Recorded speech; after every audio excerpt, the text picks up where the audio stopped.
വരാൻ പോകുന്ന തിരഞ്ഞെടുപ്പ് എങ്ങനെ നോക്കിക്കാണുന്നു? പ്രത്യേകിച്ച് കാട്ടാക്കട മണ്ഡലത്തിൽ താങ്കൾ സ്ഥാനാർത്ഥിയായി ഇരിക്കുന്ന സാഹചര്യം.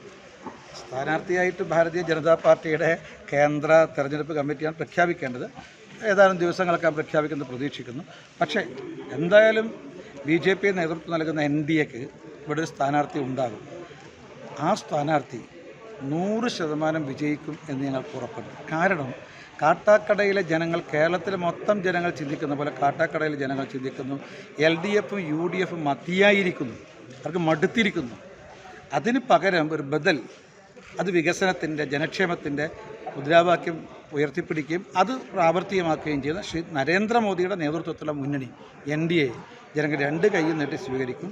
ലോക്സഭാ തെരഞ്ഞെടുപ്പ് 2024 LDFിനെയും UDFിനെയും 2ഉം 3ഉം സ്ഥാനത്തേക്ക് മാറ്റിക്കൊണ്ട് BJP ഒന്നാം സ്ഥാനത്ത് വന്നു. അത് പ്രാദേശിക തെരഞ്ഞെടുപ്പിൽ, പഞ്ചായത്ത് തെരഞ്ഞെടുപ്പിൽ ആവർത്തിച്ചു.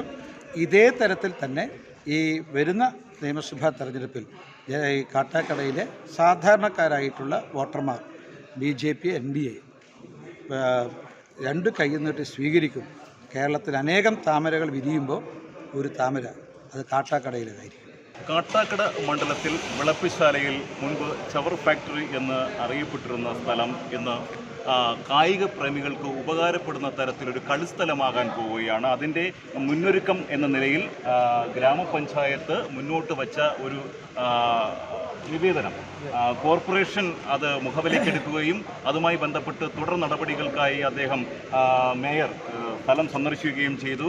അതിൻ്റെ പിന്നിൽ പ്രവർത്തിച്ച ഒരു വ്യക്തി എന്ന നിലയിൽ താങ്കൾക്ക് എന്താണ് ഇതിനെക്കുറിച്ച് പറയാനുള്ളത്? അതായത് നേരത്തെയുള്ള മാർക്സിസ്റ്റ് പാർട്ടിയുടെ ഗവൺമെൻറ്, അതേപോലെ തിരുവനന്തപുരം കോർപ്പറേഷനിലെ CPM നേതൃത്വത്തിലെ ഭരണസമിതി, അവരാണ് ഇവിടെ ചവർ ഫാക്ടറി സ്ഥാപിച്ചിട്ട് ഈ പഞ്ചായത്തിലെയും സമീപ പഞ്ചായത്തുകളിലെയും, അതായത് കാട്ടാക്കട നിയമസഭാ മണ്ഡലത്തിലെ ഏതാണ്ട് എല്ലാ പഞ്ചായത്തുകളിലെയും ജനങ്ങളുടെ ആരോഗ്യം തകർത്തത്.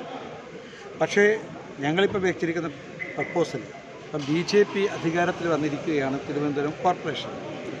അതുകൊണ്ട് തിരുവനന്തപുരം കോർപ്പറേഷൻ്റെ മുന്നിൽ ഞങ്ങൾ വെച്ചിരിക്കുന്നത് CPMകാർ ഈ പഞ്ചായത്തിലെയും, അതായത് വിളപ്പിൽ പഞ്ചായത്തിലെയും സമീപ പഞ്ചായത്തുകളിലെയും ജനങ്ങളുടെ, കുട്ടികളുടെ ആരോഗ്യം തകർത്തു.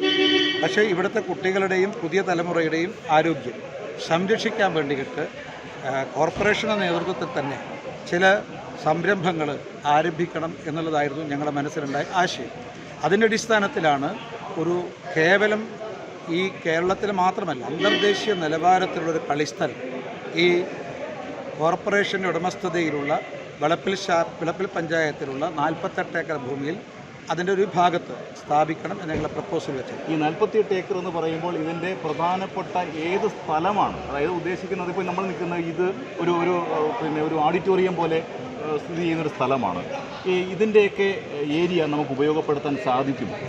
സ്വാഭാവികമായിട്ടും ഈ നമ്മൾ നിൽക്കുന്ന ഈ ഇതുണ്ടല്ലോ, നമ്മുടെ ഈ റൂഫും അതുപോലെ തന്നെ ഇതിൻ്റെ പിൻഭാഗത്തുള്ള പ്രദേശം, ഇതൊക്കെയാണ് ഞങ്ങൾ ഏതാണ്ട് കളിസ്ഥലം എന്നതുകൊണ്ട് ഉദ്ദേശിക്കുന്നത്. പക്ഷേ അതൊരു സർവേ, ശാസ്ത്രീയമായിട്ടുള്ള ഒരു സർവേ നടത്തിയിട്ട് വേണം നമ്മൾ ഇതിനെല്ലാം ആവശ്യമായ സ്ഥലം കണ്ടെത്തരുത്. പക്ഷേ ഒരു കാര്യം, നമ്മുടെ നിലവിലുള്ള ഇപ്പോൾ ഈ സംവിധാനങ്ങളുണ്ടല്ലോ, ഈ സ്ട്രക്ചർ, വിശാലമായിട്ടുള്ള സ്ഥലമുണ്ട്, ഈ സ്ട്രക്ചറൊക്കെ നമുക്ക് എങ്ങനെയാണ് പ്രയോജനപ്പെടുത്താൻ സാധിക്കുക, ജനങ്ങൾക്ക് എങ്ങനെയാണ് ഇത് ഉപകരിക്കാൻ സാധിക്കുക, ഇതൊക്കെ ഞങ്ങൾ സ്വാഭാവികം പരിശോധിക്കും. എന്നിട്ട് ഞങ്ങളുടേതായിട്ടുള്ളൊരു പ്രപ്പോസൽ ഞങ്ങൾ കോർപ്പറേഷന് മുന്നിൽ അവതരിപ്പിക്കും. അപ്പോൾ ഒരു അന്താരാഷ്ട്ര നിലവാരമുള്ള സ്റ്റേഡിയം, കളിസ്ഥലം, അതിനോടനുബന്ധിച്ച് ഇതുപോലുള്ള ഈ പ്രദേശങ്ങൾ, സ്ഥലങ്ങൾ, അതായത് ഈ കണ്ടില്ലേ വിശാലമായിട്ടുള്ള ഒരു ഒരു മേൽക്കൂരയും നല്ല ടർഫ് ടർഫിനോട് നമുക്ക് ഉപയോഗിക്കാവുന്ന ഒരു വലിയ പ്രദേശം, ഒരു വലിയ സ്ഥലമാണിത്. ഇതെങ്ങനെയാണ് ഇതെങ്ങനെയാണ് നമ്മുടെ ജനങ്ങൾക്ക് പ്രയോജനകരമാവുക, അത് കണ്ടെത്തിക്കൊണ്ട് ഞങ്ങളുടെ പ്രപ്പോസൽ ഞങ്ങൾ കോർപ്പറേഷന് മുന്നിൽ അവതരിപ്പിക്കും. പിന്നീട് കോർപ്പറേഷനാണ് അതിൻ്റെ ബാക്കി നടപടികൾ കൈക്കൊള്ളേണ്ടത്. ഏതായാലും ജനങ്ങൾക്ക് ഉപകാരപ്രദമായിട്ട് ഈ പഞ്ചായത്തിലെയും സമീപ പഞ്ചായത്തിലെയും കാട്ടാക്കട നിയമസഭാ മണ്ഡലത്തിലെയും വലിയൊരു വികസനത്തിന് മുതൽക്കൂട്ടാകുന്ന രീതിയിലേക്ക് ഇത് മാറ്റണം എന്നാണ് ഞങ്ങൾ ആഗ്രഹിക്കുന്നത്. അത് സത്യത്തിൽ ഈ മണ്ഡലത്തിന് മാത്രമല്ല കേരളത്തിന് മൊത്തം പ്രയോജനകരമാവും. കായിക പ്രേമികൾക്ക് ഒരുപാട് പ്രയോജനം ലഭിക്കുന്ന രീതിയിലേക്ക് ഇതിനെ മാറ്റാൻ സാധിക്കും. ഇപ്പോൾ മറ്റൊരു പ്രപ്പോസൽ കൂടി വന്നിട്ടുണ്ട്. ഞങ്ങൾ ആദ്യം പറഞ്ഞൊരു 5-6 ഏക്കറയാണ്.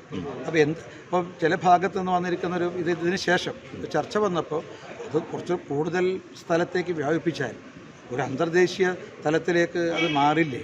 അത്തരത്തിൽ ഇപ്പം നിരവധി കേരളത്തിൽ സൗകര്യമില്ലാത്തതിൻ്റെ പേരിൽ പല മത്സരങ്ങളും ദേശീയ തലത്തിലുള്ള മത്സരങ്ങൾ പലതും ഇവിടെ നടക്കുന്നില്ല. കേരളത്തിൽ കൊച്ചിയിലുണ്ട്, പക്ഷെ മറ്റു പ്രദേശം നടക്കുന്നില്ല.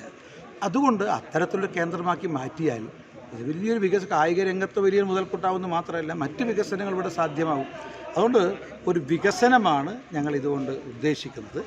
അത് ഈ കോർപ്പറേഷൻ അത് ഭാവാത്മകമായിട്ട് അതിനോട് പ്രതികരിക്കും, അത് നിലപാടെടുക്കും എന്നാണ് ഞങ്ങൾ പ്രതീക്ഷിക്കുന്നത്.